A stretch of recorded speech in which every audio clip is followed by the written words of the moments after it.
différemment. On dit il n'y a plus de textile en France, il n'y a plus de choses made in France, etc. On ne peut plus vendre cher du textile. Et ils ont démontré le contraire avec assez peu de moyens au départ. Vous aussi, à l'Institut des futurs souhaitables, vous dites il faut penser différemment maintenant. Tout ce qui va exister, on ne le connaît pas. Il faut s'organiser pour faire la connaissance de l'inconnu et de ce qui va marcher demain. Alors, moi, je ne pensais pas le dire un jour dans ma vie, mais on est tout pareil que le slip français. Nous aussi, on invente des histoires. Nous aussi, on travaille sur l'affect. Et nous, on travaille sur l'affect du futur. On essaye de donner l'amour du futur. Parce que profondément, le futur, il est ce qu'on en fait. Et rien que de savoir ça, normalement, ça nous libère dans le présent. Et tous ceux qui vous disent que demain, c'est comme ça, c'est qu'ils veulent vous vendre quelque chose ou qu'ils veulent faire quelque chose de vous. Nous, on a 150 experts, des artistes, des data designers avec nous pour essayer d'imaginer 2040 à l'aune de ce qu'il pourrait être de mieux. On fait des voyages dans le futur régulièrement, on fait des allers et des retours. Et il y a bien une chose qu'on retrouve à chaque fois, c'est que demain est une terre vierge, profondément une terre vierge. D'autant plus dans une zone de métamorphose en ce moment fantastique où on doit tout réinventer, y compris ce qui nous a structuré la tête. C'est-à-dire que tous nos anciens outils sont inadaptés face aux enjeux du siècle. Donc on peut avoir peur de ça, mais aussi on peut se dire que c'est le moment du grand kiff où on peut inventer la vie qui va avec. Et ça, dans l'histoire de l'humanité, la dernière fois, ça a peut-être été la Renaissance et certainement le néolithique. Donc on est dans une période hyper foisonnante de créativité en ce moment et dans tous les domaines, y compris le slip. Et alors vous faites quoi là-dedans? Parce qu'il faut quand même que vous ayez votre business model aussi. C'est quoi votre métier? Moi, vous inventez pas, vous trouvez. On explore. Vous explorez. Ouais. On est des détours opérateurs, des accompagnateurs. Détours opérateurs. Ouais. On est des accompagnateurs de chemin de traverse. Alors comment ça? Une fois qu'on est sorti de ces mots très poétiques, ouais. Il faut faire rentrer les pépettes dans le business. Alors la poésie, c'est un bel outil, hein, surtout que comme tous les mots sont piégés en ce moment, le fait de créer des nouveaux mots, ça permet aussi de l'agilité d'esprit, de créer des nouvelles réalités. Donc on prend 25 personnes tous les 6 mois. Qu'on choisit, la moitié viennent du 440, on a des gens de la mobilité, de l'industrie, du service public, du luxe, on a des gens qui viennent de l'État, des gens qui viennent des collectivités territoriales, on a des ONG, des entrepreneurs, des chômeurs, des artistes et des journalistes. Et on les fait voyager dans leur tête, évidemment c'est un voyage immobile, je le dis à ceux qui sont candidats à l'exil, vers 2040 à l'aune de ce qu'il pourrait être de mieux, et on sélectionne 55 intervenants qui vont tantôt leur donner de l'aspiration, tantôt l'art d'aimer les controverses, tantôt des changemakers, on va dans des Fab Labs, on prototype un certain nombre d'idées, et on s'aperçoit que le nouveau monde est déjà là en fait. Que la germination créative aujourd'hui qui est à l'œuvre, elle est non seulement puissante, elle est non seulement internationale, mais elle est surtout dans tous les domaines. Il n'y a pas une seule discipline, un seul système qui ne peut s'introspecter en ce moment, profondément. Et ça, c'est vraiment la bonne nouvelle. C'est-à-dire, on aime à dire que l'arbre qui tombe fait plus de bruit que la forêt qui pousse. Nous, on essaye d'écouter le bruit de la forêt qui pousse. Mathieu, les gens que vous choisissez, dans les séminaires que vous organisez de réflexion, de créativité et qui payent, comment ça marche? Comment c'est possible que vous disiez, vous venez dans notre séminaire, ça va vous coûter une blinde, mais vous n'allez pas le regretter, vous serez mélangé à des gens différents et on va vous faire un voyage différent. Ça me questionne. C'est intriguant. Hein. Ah oui, je veux savoir quelle est votre formule magique. Ouais, mais c'est une alchimie en fait, vous l'avez bien relevé. Donc la biodiversité culturelle de départ, c'est la clé de l'alchimie. Quelle que soit l'ingénierie savante, c'est-à-dire que c'est des gens qui se rassemblent sans se ressembler, mais ils ont tous en commun 2 choses. Ils sont ouverts et bienveillants. Et la bienveillance, c'est la clé de notre aventure. Dès le début, on va apprendre à ne pas être d'accord ensemble, on va construire les désaccords. Et c'est un sport collectif. Et dès le départ, on va se déstresser par rapport à ta position. Toi, GDF, par rapport à toi, Greenpeace. Toi, le chef d'orchestre, par rapport au vice-amiral de l'armée, puisqu'on a eu tout ça dans la même aventure.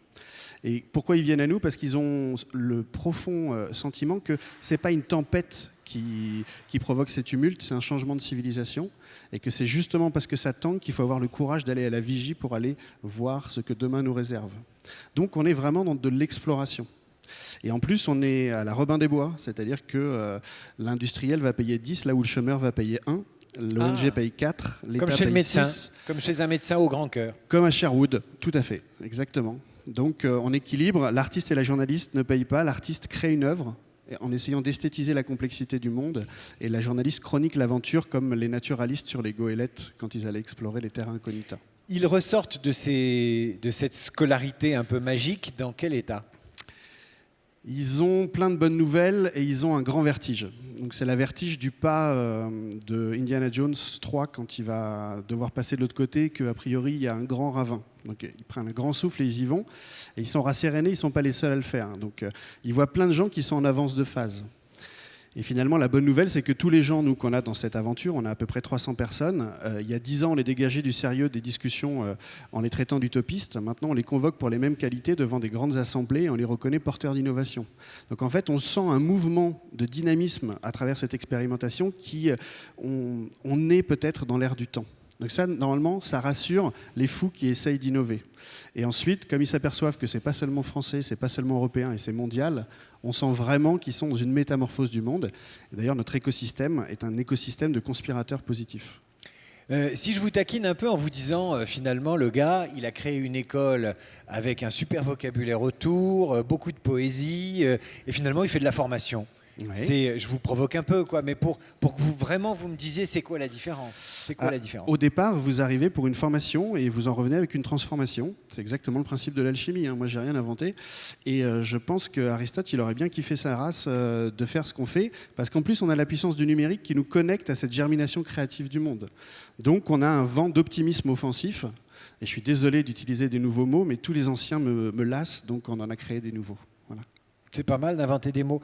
Y a un mot qui est très à la mode en ce moment, c'est la disruption. Ouais. C'est quoi la disruption? On entend ça partout. Ouais. Ça veut dire quoi? Alors c'est l'art de... C'est l'impression qu'on a que des choses nouvelles arrivent. Alors pourquoi je prends toutes ces précautions? C'est que quand j'entends et quand je vois autant angéliser le couchsurfing, par exemple, le truc disruptif.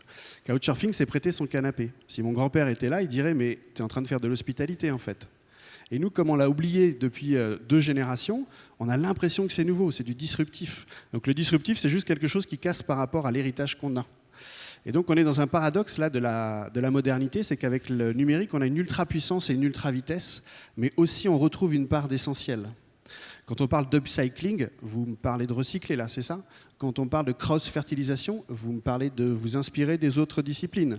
En fait, c'est des préceptes relativement anciens dans la philosophie, voire dans certaines spiritualités ou traditions de sagesse, qu'on redécouvre au même moment de notre toute-puissance. Donc le voyage, et c'est pour ça qu'on est sur l'allégorie du voyage avec ce détour opérateur, c'est finalement un retour vers l'essentiel. Est-ce que les gens qui finissent ce voyage et qui entament peut-être une nouvelle vie ou font les choses autrement, est-ce que dans le business, est-ce que dans leur entreprise, ils vont faire les choses autrement, ou alors est-ce qu'ils arrêtent de travailler en disant finalement tout cela n'a plus aucun sens, on est dans un monde trop productiviste, je me retire, je vais à la campagne ou je pars à l'étranger, j'en passe et des meilleurs. Est-ce que cela se transforme en création?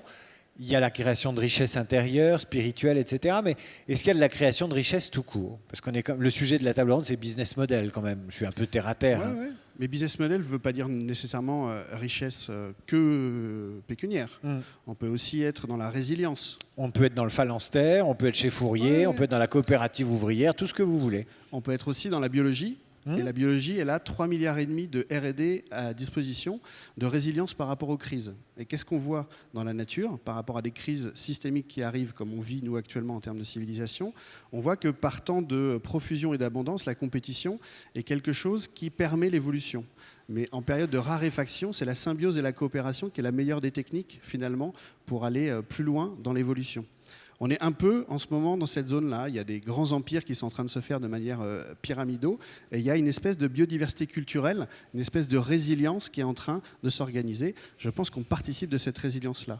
Donc nos voyageurs qui reviennent dans le système, ils créent des îlots de résilience, des îlots d'innovation. À Air Liquide, ils ont créé le iLab d'Air Liquide. À Canal+, ils ont créé des ambassadeurs de la métamorphose. Ils sont en train de se préparer à un grand shift qui va arriver, qu'on le veuille ou non. Et ça, c'est la bonne nouvelle. C'est que c'est plus une question de croyance, profondément la métamorphose du monde, c'est une question de résilience et on le verra le temps de nos yeux vus. C'est ça la bonne nouvelle. Est-ce que comme le slip français, vous avez des fans? C'est-à-dire que le slip français, il a créé une espèce de slip mania sur les réseaux sociaux qui lui fait de la communication et du buzz moins cher que s'il avait eu à payer de la pub. Est-ce que vous avez des fans? Parce que vous parlez un peu comme un prophète. Donc... et peut-être vous avez une cour comme ça de gens derrière vous qui vous suivent, qui sont amoureux de vous, de vos paroles. Mais non, mais c'est ça aussi la nouvelle économie, c'est l'envie, le cœur. Non, elles sont pas là les groupies. Ouais, a priori, j'en ai pas donc. Hein. Non, mais quand les gens parlent de sens au bureau, quand ils disent je veux me réapproprier mon destin professionnel, je veux que tout ça ait un sens, s'ils trouvent des gens qui arrivent à leur dire vous avez raison de vouloir du sens et de chercher du sens, ils doivent vous adorer. Alors ça fait longtemps qu'on n'a pas vu des philosophes revenir dans la cité, parce que le philosophe, quand il parle, normalement, il pose plus de questions qu'il apporte de réponses. Déjà, ça doit déstresser tout le monde. Partant du principe qu'une bonne question, c'est peut-être déjà un appareil de réponse, et qu'on souffre peut-être de perdre du temps sur des mauvaises questions. L'autre chose, c'est que nous, on met des pluriels partout. Il y a des futurs, il y a des souhaitables, il y a des demain, et à vous d'inventer la vie qui va avec. Donc nous, on va de ville en ville comme des sophistes, ces professeurs sans précédent, pour dire juste, demain, il est ce que tu vas en faire. Et donc, on a d'autres choix que de changer. Donc, vas-y, expérimente. Et au pire, ça marche. Donc, le culot, les réseaux sociaux, une idée reçue battue en brèche avec le slip français, de la créativité, de la disruption, du mélange, des surprises avec Mathieu Baudin. Il y a une autre donnée aujourd'hui, et je me tourne vers le sociologue Thomas Sigaud. C'est la mobilité. Il faut bouger. Il faut être nomade, il faut être dans le mouvement. C'est un des axiomes qui est martelé tout le temps. Et le sociologue que vous êtes, Thomas Sigaud, travaille sur la mobilité, mais la bonne mobilité, parce qu'il y a de la mobilité négative et il y en a de la positive. C'est vrai qu'il y a une injonction de la société aujourd'hui de dire soyez nomade, soyez mobile, vous pouvez travailler de chez vous, tout va bien. Et vous dites la mobilité, pourquoi pas, au service du territoire, pourquoi pas, mais c'est quelque chose qui se prépare. On n'est pas dans un mouvement comme ça dérégulé. Oui, tout à fait. Effectivement, donc moi j'ai principalement travaillé sur les mobilités géographiques des salariés. D'ailleurs, c'est un projet qui est encore en cours puisque j'accompagne la Fédération des acteurs de la relocation et de la mobilité géographique dans la préparation d'un livre blanc des mobilités qui devrait sortir début 2015, en particulier grâce à l'engagement et le soutien très actif de Silger. Quand on dit les mobilités, on parle de quoi? Pour définir rapidement les mobilités. Alors justement, ce qui est compliqué, c'est que les injonctions à la mobilité, elles passent sous silence la pluralité, la diversité du terme. Une mobilité, elle peut être géographique, elle peut être quotidienne, elle peut être fonctionnelle, elle peut être horizontale, elle peut être verticale. Et c'est souvent difficile de démêler cette pelote de laine. Alors, quand on parle de mobilité géographique, par exemple, vous parlez de la nécessité d'anticiper pour les organisations, et je pense que ça, c'est un point essentiel qui est apparu dans les enquêtes.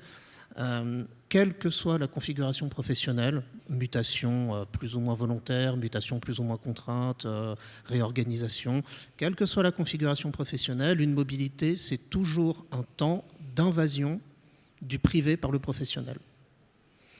Et les organisations qui ne voient pas ça, qui ne veulent parfois pas le voir, se préparent à de grandes difficultés.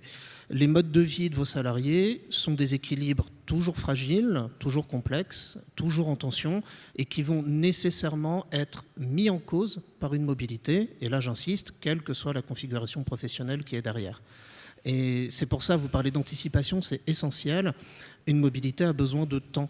Elle se prépare sur quelques mois, elle se déroule aussi sur quelques mois, elle se résout. Et ce qui est très intéressant pour nous, sociologues, c'est que vous interrogez le même salarié 6 mois avant sa mutation, il ne vous dira pas la même chose qu'au moment de sa mutation, il ne vous dira pas la même chose que 6 mois après sa mutation. C'est-à-dire, exemple? Ça dépend en particulier de la façon dont il est équipé pour se préparer à cette mutation. Quand vous quittez un territoire, vous savez ce que vous perdez.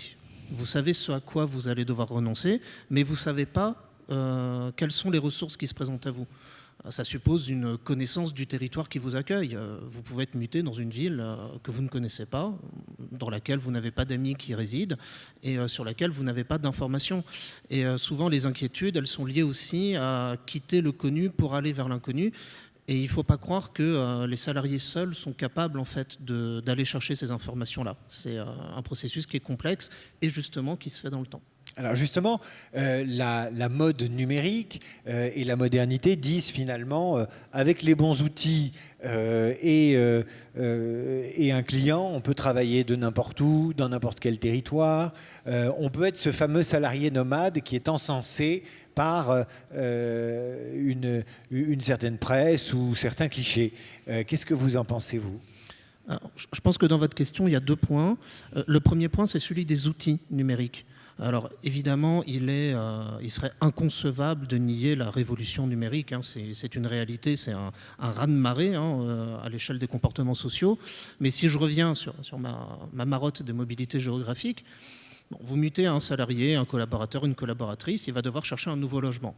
Qu'est-ce que le numérique a apporté ? Bon, il a apporté quelque chose de révolutionnaire, c'est un accès colossal, instantané à l'offre de logement par les sites spécialisés, des applications dédiées, des moteurs de recherche spécifiques de plus en plus précis. Mais ce n'est pas pour ça que votre salarié ou votre collaborateur sait mieux chercher un logement aujourd'hui qu'hier. Les petites annonces, il faut les lire, il faut les comprendre. Faites confiance aux agences immobilières pour rédiger les annonces avec un vocabulaire précis, en mettant en avant ce qui les arrange. Tout le monde sait très bien que coquet veut dire minuscule, mais encore faut-il l'apprendre. Il faut aussi savoir quoi chercher. C'est très compliqué d'hiérarchiser ses besoins, de devoir faire des choix. À un budget donné, on ne peut pas avoir la centralité et la taille dans une grande ville comme Paris, Lyon ou Nice. Donc il faut savoir comment choisir, il faut savoir où chercher, quelle commune, quel quartier. Et tout ça, les salariés, vous pouvez leur donner toutes les applications de petites annonces immobilières du monde sur leur smartphone, mais ce n'est pas pour ça qu'ils auront les connaissances nécessaires pour le faire. Alors, le deuxième point, c'est celui du nomadisme. Effectivement, vous avez employé ce terme-là plusieurs fois. C'est un grand mot. Suis-je mauvais coucheur, mais j'ai tendance à considérer que c'est un gros mot. Voilà des décennies que des penseurs distingués proclament l'avènement prophétique du monde mobile et la fin des sédentaires.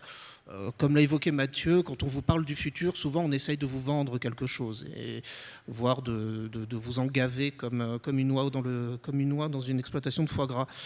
Je pense que le nomadisme ne doit pas servir d'invocation et que tout usage prophétique du nomadisme est à proscrire. Le nomadisme, souvent, il repose les mêmes questions que celui du soi-disant vieux monde sédentaire. Il pose les mêmes questions, souvent d'une meilleure manière, mais on va retrouver les mêmes problématiques. Par exemple, la question du travail nomade repose les questions de l'articulation de la vie privée et de la vie professionnelle, de la frontière entre vie privée et vie professionnelle, des questions qu'on trouve déjà dans des réflexions qui datent des années 1990 sur le stress, le travail des cadres, bien avant la généralisation des outils de travail numériques. Il y a un débat là-dessus. Moi, je vous entends, vous dites finalement c'est assez déstructurant. Et il y a une école qui dit, finalement, il y a une partie des gens qui aiment bien travailler de n'importe où, avoir ce sentiment de liberté, n'être ni au bureau ni à la maison. Où se trouve-t-on là ? Alors, oui, je pense qu'il y a de ça.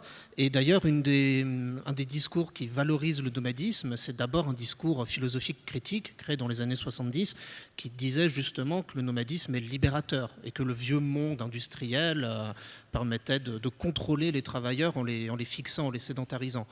Cela dit, il ne faut pas oublier que une société entière n'est jamais entièrement prête à une révolution. Sinon, ça ne serait pas une révolution. Et les salariés à la pointe de la revendication nomade ne sont pas forcément l'étalon par lequel on peut construire une politique RH. Le deuxième point aussi que je trouve très, très, très important, c'est qu'il ne faut pas croire que la disposition à la mobilité est une propriété inhérente des individus. Ça, ce que nous montre l'enquête de terrain, c'est que ce n'est pas vrai. Un individu qui peut être un hypermobile, qui peut être un travailleur nomade, va et peut-être parfois du jour au lendemain, en quelques semaines, en quelques mois, se transformer en travailleur sédentaire et immobile. Parce que ses configurations familiales, personnelles, professionnelles ont changé du tout au tout. Réciproquement, un travailleur qui, a priori, aurait pu paraître tout à fait immobile, peut, dans des circonstances très particulières, devenir mobile. Et là, je pense que ce qui est très important, c'est que la mobilité du salarié dépend de l'agilité de son organisation. une capacité à être en veille, une capacité à être à l'écoute et à accepter que la mobilité, c'est aussi la vie privée du salarié qui rentre dans l'entreprise. Et ça, c'est quelque chose que, en particulier, les DRH ont beaucoup de mal à intégrer à leur travail parce que c'est très, très compliqué. Ben oui, parce qu'il faut anticiper. Encourager la mobilité, c'est aussi l'anticiper et être très à l'écoute des salariés. Une dernière question sur ces nouveaux espaces de travail qu'on appelle tiers-lieux de travail, espaces de coworking, incubateurs aussi, où les startups vont passer un petit moment. Quel regard le sociologue pose là-dessus ? Bon, vous l'aurez compris, vous flattez à nouveau mon côté mauvais coucheur. Mais c'est bien aussi. Je ne remets pas en cause la nécessité d'innover, de se poser des questions sur ces formes-là de travail. Je constate juste que ce que mon travail d'enquête m'a montré, c'est que ces initiatives de réinvention du lieu de travail répondent d'abord et avant tout aux besoins des employeurs. C'est des stratégies de réduction de la surface de mètres carrés de bureau, par exemple, de plus grande souplesse, de diminution des coûts, des stratégies foncières. Et souvent, essentiellement, j'ai ça comme point de départ. Ce qui déjà m'invite à me poser la question, quand on dit que c'est au service des salariés et que ça répond à leurs demandes, c'est pas tout à fait vrai. C'est peut-être ce qui se passe, mais pas que. Moi, d'une manière générale, ces nouveaux lieux de travail, ils m'interrogent. Je pense au travail qu'a fait l'anthropologue Marc Auger, qui depuis 20 ans travaille sur une anthropologie de la mobilité, et qui dit, attention, un lieu, c'est un lieu d'investissement, un lieu relationnel, historique, dans lequel les individus s'ancrent. Or, ces nouveaux espaces de travail, si on prend l'anthropologie de Marc Auger, sont ce qu'il appelle des non-lieux, des parenthèses, des lieux de passage.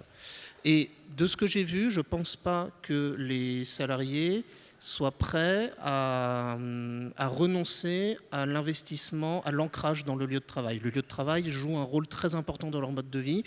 Je pense que tout ça, c'est en devenir, c'est très compliqué. Et encore une fois, il faut se garder des solutions toutes faites et de croire qu'on va résoudre des problèmes. On va poser peut-être différemment certains problèmes et peut-être qu'on trouvera ainsi des occasions de les résoudre. Mais moi, j'en resterai là. Merci Thomas Sigaud. Guillaume, vous avez déménagé, vous, ou pas ? Et vous avez déménagé dans le sens du camping ou dans le sens de l'établissement ? On a déménagé depuis la dernière fois dans le sens de l'établissement. Eh ouais. Mais on reste un peu les uns sur les autres, c'est ce qui fait le charme. Bon. Je me tourne vers Xavier Queyrat. Une autre façon de réenchanter les business, ou en tout cas de les renouveler ou de les réinventer, c'est de se poser la question du service. Voilà. Alors Xavier, je sais que vous êtes... j'ai quelques scrupules d'ailleurs à m'adresser à un des grands directeurs de la Poste avec un bonnet comme ça sur la tête. Mais après tout, puisqu'on a dit disruption, surprise, inversion, on verra peut-être qu'on peut faire de meilleures interviews avec des bonnets sur la tête. Sur la question des services, en quoi ça permet de revisiter les business models ? Est-ce que ça peut aider la Poste à tout changer ? Quand on a décidé de faire l'année dernière, et cette année c'est la deuxième édition de la fête des services, c'était précisément avec cette idée de dire qu'il y a un nombre incalculable d'initiatives qui se passent un petit peu partout. Simplement, ce n'est pas forcément très connu. Et souvent, ce qui remonte, c'est plutôt l'aspect technologique plutôt que l'aspect service. Et le service, c'est justement l'usage. Et donc, on a essayé d'identifier par les usages ce qui simplifie la vie des Français. Donc, on a eu énormément de remontées de petites entreprises qui finalement cherchent à faire savoir ce qu'elles font sur l'ensemble du territoire et cherchent évidemment à se faire connaître. Alors pourquoi c'est important, c'est qu'on est dans un pays qui valorise encore beaucoup tout ce qui est le redressement productif ou l'industrie. Et du coup, l'ensemble du discours politique, du discours économique est tourné vers l'industrie, vers les sites industriels, vers l'emploi industriel. Et tout l'enjeu pour nous, c'était de montrer qu'en fait, il y a une vraie réinvention des modèles économiques en ce moment, puisque grâce aux services, d'une certaine façon, et tous les exemples qu'on a eus le montrent, presque chacun peut créer son service, et si ça se passe bien, son emploi, et si ça se passe bien, plusieurs emplois. C'est sûr qu'aujourd'hui, on n'a plus besoin de les présenter, mais on aime bien écouter l'histoire de Blablacar, mais de voir comment ils sont passés de très rapidement de quasiment pas d'emplois à un nombre d'emplois très important sur l'ensemble de l'Europe, montre que là, il y a des nouveaux business models qui sont sans arrêt en création et qui sont finalement pas dans les livres, pas dans les lois, qui sont où tout le droit du travail, les charges, les impôts, tout est tourné plutôt sur l'industrie. Donc ça, c'est vraiment le premier sujet sur lequel on travaille beaucoup avec la Commission nationale des services pour faire on va dire un terrain de jeu qui permette de déployer les services en France. Le deuxième exercice, c'est de dire en fait ce qui est fascinant dans le service, c'est qu'en fait c'est la relation. Et qu'à partir du moment où on dit le mot-clé du service, c'est la relation, le face-à-face ou à distance, ça veut dire qu'on va aller travailler des sujets aussi importants que la personnalisation ou la considération. Et donc, c'est pour ça que nous, dans le cadre des travaux, des chantiers de transformation qu'on peut mener à la Poste, c'est évidemment de travailler à la fois sur le sujet de la personnalisation vers les clients et de la considération vers les acteurs, les collaborateurs. Avec cette idée qu'en fait, pour réussir une relation avec les clients, il faut qu'on réussisse la relation entre nous. Et cette relation entre nous, c'est évidemment le management, mais c'est aussi la coopération. Réussir une relation avec le client, ça veut dire maîtriser aussi bien en interne les outils du client. Et donc, ça veut dire travailler là aussi à la formation sur les outils numériques en interne. Et par rapport à tout ce qu'on a entendu aujourd'hui, je pense que ce qui est très important d'avoir en tête, c'est que on est dans un monde où tout va très vite, où il faut beaucoup de réactivité et beaucoup d'agilité. Et forcément, les grandes structures anciennes, avec des processus, des pyramides, les grandes organisations ou bien sûr les grandes administrations, sont évidemment complètement impactées par cette évolution. Et une des choses que l'on voit, c'est que finalement, pour faire bouger ces grandes organisations, il n'y a rien de mieux que de faire rentrer à l'intérieur des petites start-up. On en a vu les exemples toute la journée. Et on peut même imaginer avec nos amis facteurs, c'est qu'en fait, non plus dans une vision où ils étaient le bout du tuyau d'un processus industriel, ils deviennent en effet les premiers capteurs d'informations, les premiers capteurs de besoins, de l'ensemble de la population. Et évidemment, ils vont renvoyer ces besoins derrière. Et c'est là, en fait, où tout commence. C'est ce sujet de la pyramide inversée est complètement là. C'est-à-dire que toute l'organisation doit être là pour faire en sorte que ce moment de vérité entre la personne qui est en contact avec le client se passe bien. Et c'est quand même l'enjeu pour les grandes organisations ou pour l'État, c'est d'arriver à faire en sorte que, justement, de se réorganiser. Donc, c'est le fameux choc de simplification, c'est de se penser différemment, c'est de se voir avec les yeux de clients. Une chose que j'aime faire quand je travaille avec les équipes, c'est toujours de se dire, c'est un peu paradoxal, avant d'arriver au bureau, on a nos lunettes de client, on fait notre parcours, on a nos expériences, nos moments de vérité, avec alors pour Paris en tout cas, le métro, le boulanger, etc. Et puis on arrive dans l'entreprise et là on enlève ses lunettes de client et on ne se voit plus avec les yeux d'un client qui peut-être ne tolérerait absolument pas notre modèle de fonctionnement.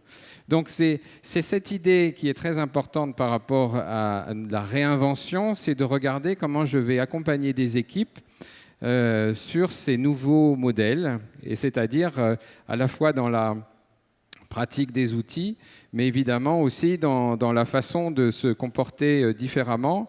Le grand enjeu pour les grandes structures, c'est la marge de manœuvre des équipes. Évidemment, les grandes organisations, encore plus quand elles ont un modèle de service public qui veut dire égalité, ça veut dire tout le monde pareil, parce que c'est l'égalité. Le grand enjeu de la société d'aujourd'hui, c'est la réactivité, c'est la marge de manœuvre, c'est savoir sortir du process. Et donc ça, forcément, c'est quelque chose qui ne peut pas se faire facilement. Et le grand enjeu, donc, pour les organisations, dans cette réinvention des business models, c'est tout l'accompagnement des équipes. Merci Xavier. Laura, merci David, c'est à mon tour. Bon, je te passe le flambeau du bonnet si tu veux. Tu veux que moi je le porte déjà je commence à avoir chaud. On aurait pu te l'offrir et je compte sur toi pour faire passer le relais auprès des tiens. Je le garde. Et nous envoyer une photo, poster j'aime les bonnets. Et une petite vidéo aussi. Bon. Ça doit être fait déjà. Je viens retrouver Pierre Mutsenart, c'est bien ça la prononciation? C'est À la bien fin ça. de la journée, C'est bien ça. je ne suis sûre de rien. Vous êtes président de l'Université Lorraine. Donc, justement, on l'a vu, c'est créer des nouveaux business models, répondre aux attentes des entreprises et des PME. Quelles sont les nouvelles approches pédagogiques que vous développez à l'université pour que les étudiants soient en synergie avec ces attentes? Alors, il y a un certain nombre d'approches, mais je vais vraiment me référer aux interlocuteurs précédents. Quelqu'un qui est parti sur l'Institut des futurs souhaitables, c'est vraiment de créer des lieux où on abaisse tout un tas de barrières et où on déstructure sans que ce soit des lieux de travail, rassure le sociologue, parce que c'est pas tant des lieux de travail, mais c'est des lieux de rencontre où on va construire autour de l'étudiant, autour de l'entreprise, autour du projet, en rassemblant les compétences sous une forme qui n'est pas académique. C'est bizarre de le dire pour l'université, mais en fait, je pense que les canons qu'on a dans les modèles d'éducation actuels sont vraiment des silos. Et quand on veut faire de l'interdisciplinarité, ce sont des grandes questions et il faut pouvoir trouver des lieux de rencontre. Alors simplement déjà des lieux de rencontre pour que les gens se parlent entre les disciplines, ça c'est important à l'université, mais des lieux de rencontre aussi pour pouvoir monter des projets. Et un des succès sur l'université, c'est ce qu'on a fait au niveau de l'entrepreneuriat étudiant, où il y a la volonté des étudiants, c'est pas obligatoire, il y a de la sensibilisation, et autour d'eux, quand ils veulent entreprendre, alors c'est pas jusqu'à créer l'entreprise, eh bien on met des gens autour. Et ce qui est incroyable avec ça, c'est qu'on a abaissé un certain nombre de barrières entre des gens, entre les disciplines à l'intérieur de l'université, mais aussi avec le monde économique. Autour de la table, il y a des experts comptables, il y a des banques, et ces gens viennent et accompagnent cet étudiant qui devient, d'une certaine manière, on change le paradigme, c'est lui qui nous amène le problème et pas nous qui lui amenons le problème et la solution. Et alors, que pensez-vous de l'entrepreneuriat étudiant? Est-ce que c'est un mythe ou une réalité en Lorraine? Alors, en Lorraine, plus qu'ailleurs, c'est vraiment une réalité. Déjà, on nous demande de sensibiliser les jeunes à l'entrepreneuriat. Et dans nos modèles, que ce soit dans les modèles quels que soient les modèles de formation, sauf quand on va vers la recherche, à l'université, on est formé finalement pour s'insérer dans des organisations de travail, mais pas pour faire entrepreneur, pas pour créer soi-même. Sauf quand on va vers la recherche avec cette démarche de recherche. Donc, si on essaye de concilier les deux et de refaire un peu les choses, on peut faire cet entrepreneuriat étudiant. Alors, comment il est fait chez nous? On sensibilise. Il y a des sessions de sensibilisation, c'est les étudiants qui veulent venir. Et ces étudiants, ils viennent d'horizons différents. Et puis, en plus, après, on peut faire des formations qualifiantes, des formations diplômantes, mais on peut aussi, pour certains, les plus motivés, il y a une sorte de concours qui va les amener à pouvoir peut-être créer leur entreprise. Et de là-dedans, il y a quelque chose, alors on en entend parler un peu dans les médias, en ce moment quand on parle des notes à l'école, il n'y a pas de sanction. C'est-à-dire si on ne crée pas l'entreprise, il n'y a pas de sanction. Si on n'a pas envie de créer son entreprise, il n'y a pas de sanction. On peut même s'apercevoir qu'on n'est pas prêt pour créer une entreprise ou avoir cet esprit d'entrepreneuriat. Et là, ils sont accompagnés, mais dans des modèles qui sont vraiment à peu près les modèles décrits par l'Institut des futurs souhaitables. C'est des modèles qui se généralisent en France, qui existent dans d'autres pays. Il y a des très beaux exemples à Paris avec un centre de recherche interdisciplinaire qui s'est mis en place, qui sont vraiment des espaces ouverts où les gens rencontrent et essayent de créer. Merci. Et il y a des entreprises qui se créent. Et justement, je vais aller rejoindre un chef d'entreprise, un entrepreneur talentueux, Vincent Ferry. Bonjour. Bonjour. Je viens près de vous. Merci. Donc, vous êtes président de Claire Lorraine. C'est ça. Et vous avez dû vous adapter, changer votre manière de manager, puisque vous avez rencontré des imprévus dans la vie. Donc, quelles ont été vos démarches, justement? Puis en fait, j'ai un parcours un petit peu atypique. Justement, en sortant de l'école, il faut faire un stage. Et je fais un stage dans une entreprise qui s'appelle Claire de Lorraine. Je me prends de passion pour l'entreprise. Elle est à Ventres. J'ai 23 ans. J'ai jamais eu de contrat de travail et je rachète l'entreprise. Donc, c'est un parcours vraiment étonnant. Sauf que à l'école, on m'avait plus ou moins appris, ou alors par les médias, que les entreprises, les chefs d'entreprise, ça gagnait beaucoup d'argent. Donc ce que je croyais vraiment. Donc à mon premier bilan, je me suis dit, c'est parti. Voilà, j'attendais de voir le résultat et d'être heureux de pouvoir le dépenser. Sauf que il arriva ce qui arriva. Le comptable me dit, voilà, Monsieur Ferry, vous avez perdu la somme de 300 000 francs. C'était 300 000 francs à l'époque, 50 000 euros. Je commence à paniquer complètement et à calculer qu'il me fallait jusqu'à l'âge de 50 ans pour rembourser cette entreprise. C'était une entreprise qui faisait à l'époque 5 millions de francs de chiffre d'affaires, donc 800 000 euros. Il y avait 5 salariés. Et donc vous imaginez ma position, passer de stagiaire à celle de patron. Vous imaginez l'ambiance pour le management dans l'entreprise. C'était la fête. Et donc j'étais complètement effondré. Et je me suis relevé un matin en me disant, il faut y aller. De toute façon, tu n'as pas le choix. Il va falloir que tu rembourses. Et là, je me suis rendu compte que j'avais plus rien. J'avais plus d'argent. J'avais plus rien. J'avais dépensé tout ce que j'avais. Mais j'avais une seule chose, la plus importante dans une entreprise, c'est la valeur humaine. Les employés, les collaborateurs, et que je pouvais compter dessus. Et c'est là que je les ai mobilisés en leur proposant à Paris, en disant on va y aller, et on va y aller tous ensemble. Et j'ai adapté un management participatif en disant voilà, on va créer un nouveau produit. Est-ce que vous n'avez pas des idées? Mettons un sirop de Mirabelle, puisqu'on vend des produits du terroir de Lorraine. Et au lieu de dire voilà, je vais créer le sirop de Mirabelle, on n'a pas le choix, tu fais 2000 bouteilles, sinon je te fous dehors. Là, je vais voir le salarié, je lui dis écoute, j'aimerais bien que tu me trouves le fournisseur. Il va me chercher le fournisseur. J'aimerais bien que tu crées l'étiquette. Il crée l'étiquette. J'aimerais bien que tu crées le prix de vente. Il s'occupe de tout de A à Z. Le salarié vraiment s'occupe de tout de A à Z.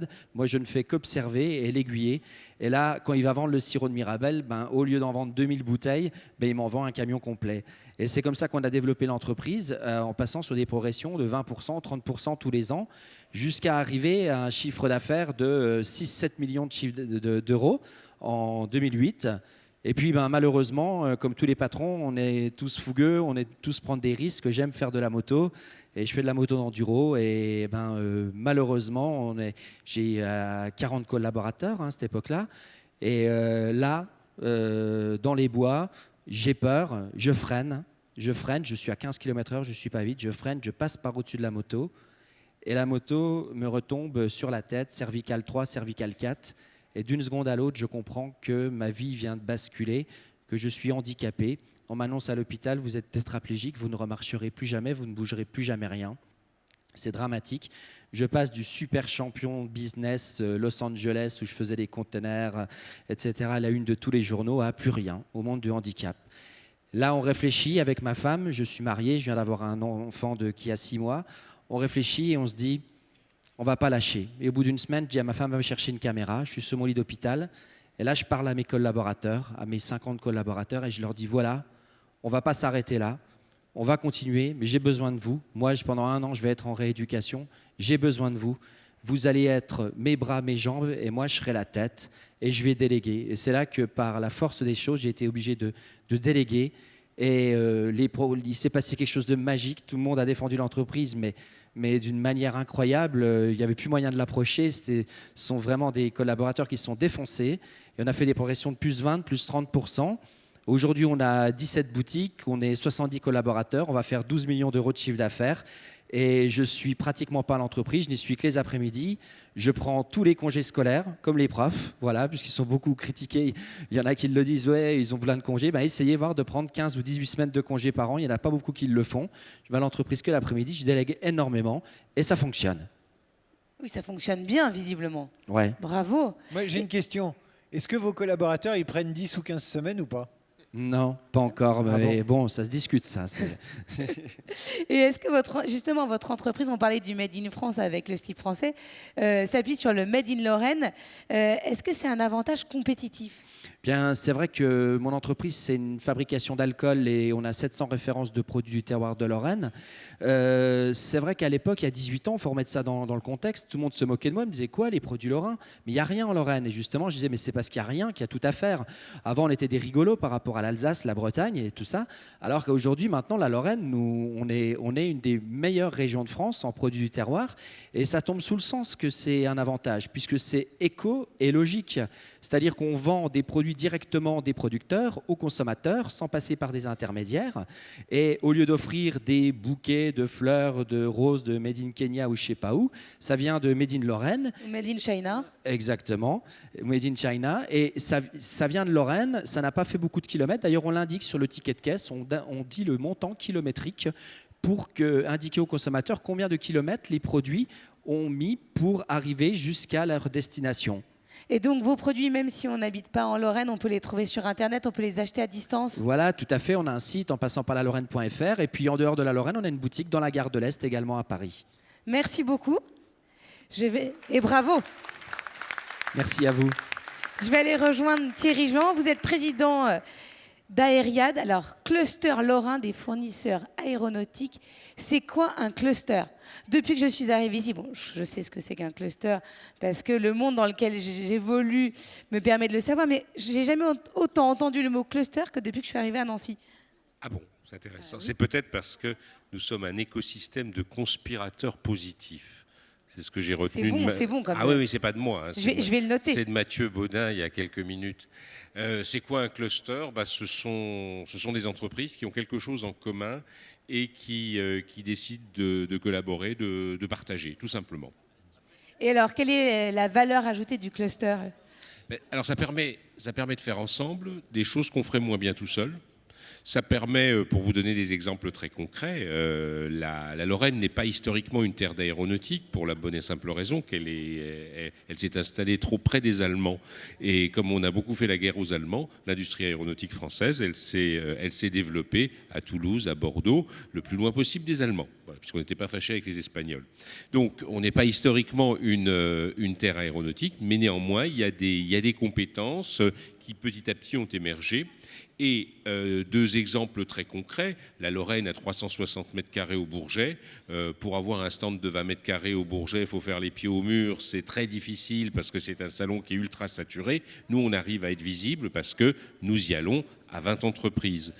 On a, en l'espace de 5 ans, doublé le nombre d'entreprises certifiées EN 9100 en Lorraine. EN 9100, c'est la norme aéro, parce que c'est quelque chose de relativement coûteux, mais le fait de mutualiser une partie des coûts nous permet d'aller plus vite. Donc c'est cette logique-là, hein, c'est oser partager pour réussir, avec bien sûr on partage aussi nos expériences, on partage nos difficultés. Dans l'aéronautique, on n'a pas énormément de clients. Donc on échange entre collègues sur tiens, comment t'es rentré là, comment t'as rencontré machin. Et ça permet de nous enrichir mutuellement. Et alors, quels sont les enseignements à tirer justement de cette organisation pour les entrepreneurs, pour les étudiants, pour les startups? Alors, des entreprises comme les nôtres sont souvent dirigées par, j'allais dire, des vieux, disons des gens qui ont passé la force de l'âge. Et les conseils qu'on pourrait donner aux jeunes, c'est de rester comme ils sont. Parce qu'ils ont beaucoup plus le réflexe du partage, le réflexe du positionnement différent.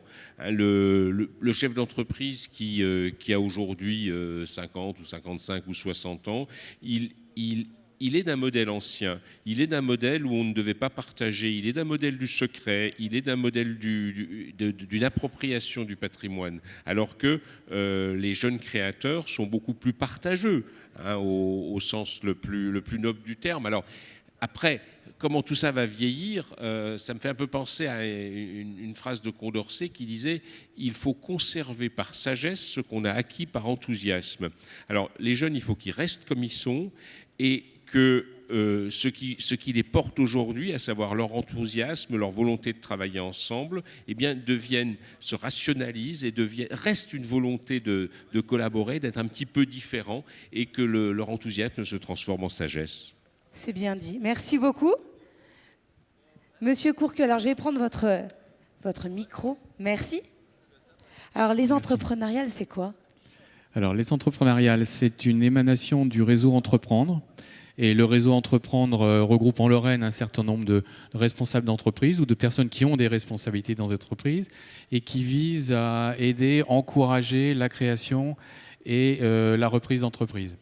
Alors, les aider comment? Les aider aussi en les coachant, c'est-à-dire, bon, bien sûr, il peut y avoir quelques aides financières, mais c'est surtout tenter de les accompagner. Et les entrepreneuriales, c'est une opération qui dure sur 5 mois et qui vise notamment des étudiants qui sont encore dans leurs études, qui n'ont pas encore créer l'entreprise, mais qui ont peut-être des idées. Et pendant ces mois, ils vont tenter de bâtir un projet et se confronter à des gens qui soit l'ont déjà fait, soit des gens qui vont pouvoir leur aider à bâtir un projet, comment on pilote un projet aussi, comment on fait une comptabilité. Je pense que peu de gens se posent la question au départ de comment faire ça. Et donc, ils vont, pendant ces 5 mois, tenter de bâtir ce projet et d'échanger. Je crois que le terme qui a été beaucoup employé ici, c'est l'échange. Et quand je suis arrivé, d'ailleurs, j'ai demandé un petit peu comment ça se passait. Je suis arrivé en début d'après-midi. On m'a parlé de foisonnement. Ben, je crois que c'est à travers ce foisonnement qu'on peut arriver par moment à échanger et à arriver sur des projets concrets. Et justement, quels sont les résultats de vos travaux par rapport à cette journée? D'accord. Alors, je vais peut-être répondre en 2 temps. D'une part, vous dire un petit peu le côté entreprise, et puis du côté, ce qui est plus important encore, créateur ou repreneur d'entreprise. Donc, j'ai demandé, alors c'est un peu improvisé pour lui, mais 5 minutes avant qu'on démarre, à quelqu'un de venir témoigner aussi. Alors, peut-être sur l'aspect entreprise, bah pour nous, ça nous ramène un peu les pieds sur terre. Alors je vous dirai pourquoi. Parce que dans le numérique, et ça a été bien dit jusqu'à présent, le numérique, il y a beaucoup de choses qui existaient auparavant, et il ne faut pas tout prendre ce qui vient du numérique comme quelque chose d'extraordinaire. Je prends un petit exemple qui m'est personnel. J'aime la randonnée et la photo. Chaque fois que je vais faire une recherche sur Internet qui n'a rien à voir avec ça, on va me proposer un nouvel appareil photo, une randonnée par-ci, une randonnée par-là. Bon, mais est-ce qu'on accepterait dans le monde réel de se promener dans la rue et voir quelqu'un qui vous tape sur l'épaule quand vous regardez dans un magasin, dire tiens, tu sais que 2 rues plus loin, tu vas avoir un appareil photo qui est encore mieux que celui que tu vois. Moi, je trouve ça insupportable personnellement. Alors, je ne veux pas être à rebours de ce qui se dit, mais là, en rencontrant des repreneurs et des créateurs d'entreprises, ils ont une idée, ils ont une vraie idée. J'ai été surpris de constater qu'une idée qui marche, c'est une idée qui consiste à imprimer des photos, je parle bien d'imprimer des photos, à pouvoir les envoyer à des gens qui souhaitent avoir effectivement... alors, vous me direz, mais elle existe déjà cette idée. Oui, mais ils y ont mis une forme qui fait que ça marche bien. Donc moi, c'est ce qui me plaît, c'est d'avoir des gens qui vont avoir une idée concrète. Derrière, souvent, ils ont une histoire. Et peut-être que vous pourriez témoigner vous-même de ce que vous a apporté le réseau. Pour conclure. Non, mais je vous laisserai la conclusion, mais alors, expliquez-nous qui vous êtes, ce que vous faites, très brièvement. Très rapidement, mais en fait, je suis parfait parce que je suis issu de l'Université de Lorraine. Donc vous pouvez vous asseoir. Hein. Oui, je suis chercheur et dans nos différents travaux de recherche en imagerie par résonance magnétique, il s'est trouvé qu'issu du laboratoire, on avait un savoir-faire, une innovation qu'on pouvait valoriser par une entreprise. Et c'est ce qu'on a fait. En fait, on s'est lancé dans l'aventure, on a créé ça. Donc on s'est fait accompagner au départ, donc avant la création de l'entreprise, on s'est fait accompagner par l'incubateur Lorrain, donc, qui est l'incubateur qui travaille avec l'université. Et une fois que l'entreprise est créée, donc c'est plus le rôle de l'incubateur. Donc vu que nous, en tant que chercheurs, on n'a pas non plus la culture de l'entrepreneur au départ quand même, hein. Donc on avait besoin d'un accompagnement un petit peu plus long, et c'est vrai qu'on s'est retourné vers le réseau Entreprendre, avec effectivement un petit financement aussi, hein. Donc c'est important quand même. Mais pas seulement, ça fait 2 ans qu'on a accompagné, et puis en fait, alors l'accompagnement c'est surtout un miroir, en fait, c'est des gens qui sont là et qui ont du recul et qui nous permettent de réfléchir par rapport à ce qu'on fait et de nous remettre des fois dans le droit chemin, mine de rien, et puis de nous remettre les pieds sur terre. Et c'est ça qui était vraiment intéressant avec le réseau, en plus des formations qui proposent, en fait. Et surtout, ce qui est très important, c'est les autres entrepreneurs avec qui on peut discuter avec plus ou moins d'expérience, parce qu'on a des gens qui ont créé il y a très longtemps et des très récents. Merci, on revient à ce qu'on disait, l'importance du partage. Je vous laisse conclure. Un dernier petit mot? Bon. Non, pas conclure la Non, j'imagine. Oui, je pense que je voudrais souligner qu'il est important, et c'est ce qui est fait globalement, d'accompagner ceux qui potentiellement veulent créer des entreprises très tôt. Enfin, même quand ils sont étudiants. Ce que je veux dire par là, c'est que quand on a déjà quelques années d'expérience dans une entreprise, 5 ans, 10 ans, je pense qu'on se pose plus difficilement la question de créer, parce que là, on s'est dit, ouais, je suis peut-être dans un environnement stable, même si l'environnement des entreprises est de moins en moins stable par rapport à avant, mais néanmoins, on est quand même dans des habitudes. Donc là, c'est très important d'être très en amont. Après, que ça débouche tout de suite sur une création ou pas, c'est le mieux, mais c'est pas indispensable de créer tout de suite. On peut y revenir par la suite. Et peut-être aussi par rapport à la Lorraine, puisque évidemment on est en Lorraine et que on cherche tous à promouvoir ce qui s'y passe. Sachez que le projet qui l'an passé a gagné les entrepreneuriales a été reconnu au niveau des entrepreneuriales nationales. Et donc ça, c'est une fierté, je pense, pour les équipes ici et pour la Lorraine. Oui, il y a beaucoup de talent en Lorraine. Hein. Oui, on l'a vu durant toute la journée. Merci beaucoup. Je vous remercie tous d'avoir participé à cette conférence. Je vous garde avec moi sur scène et David, on va appeler Jacques Perrier et Marie Tribou à venir nous rejoindre. C'est parti. Pour conclure cette belle journée, ce marathon. Jacques.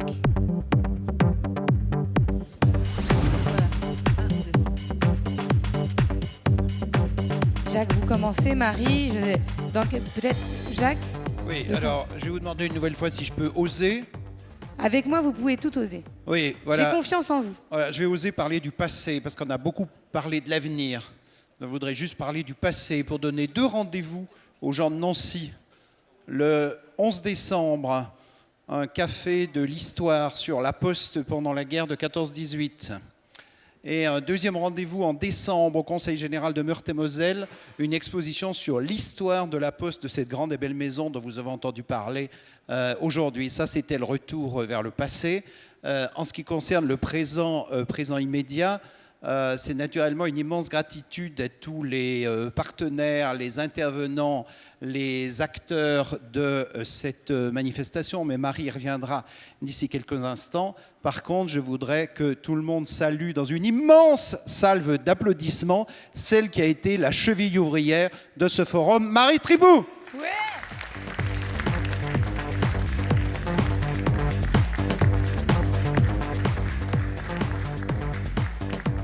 Je suis pas sûre que ça marche. Ça marche ?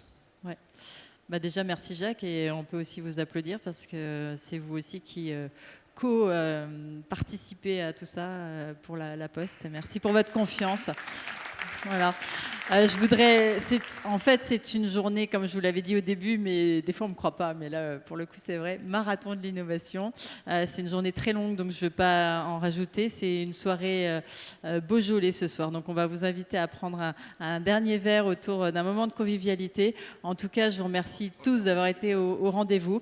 Alors, rendez-vous qui a été effectivement, enfin, vous avez tous pu être au rendez-vous puisqu'on souhaitait avoir à peu près 1000 personnes et on a donné largement plus de 1000 bracelets. Donc il y a eu vraiment une belle fréquentation pour à la fois les conférences mais aussi tous les autres espaces et du coup on est très heureux que cette journée puisse être ressource pour tout à chacun. Merci à vous et maintenant on va un petit peu profiter. Voilà.